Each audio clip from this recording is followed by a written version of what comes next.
Good morning, everybody. This is Gokul from Restoration Brokers of America. So one of the concepts that we got to really understand when we are taking your business to market, it's called revenue mix. Let me tell you what that is. So let's say your revenue for last year was $5 million, right? When buyers look at that revenue, they're going to look at what that $5 million is made up of.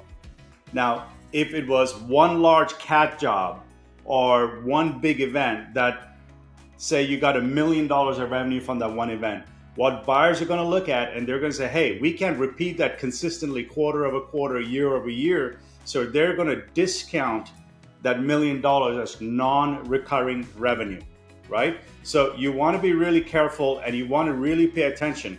You don't want one particular job to be more than 6 to 8% of total revenue in your mix. So revenue mix and the quality of your revenue is really important. So the number of smaller jobs that you do where one job doesn't affect total revenue significantly would make the value of your business go higher.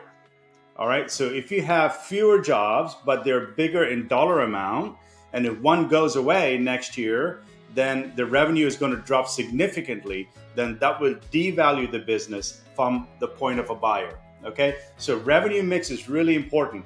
Another part of revenue mix that's important in our industry is construction versus mitigation. Obviously, the more mitigation revenue you have, the more it's valued to a buyer because the margins of mitigation are higher. And then the less of the construction revenue that you have, you want to maintain a mix. What we're seeing in the industry is somewhere around a 30% mitigation to 70% construction. That is usually the mix that you want to maintain. So revenue mix, really critical to the value of your business. As always, I'll be happy to connect with you. You can reach me at www.rbasales.com.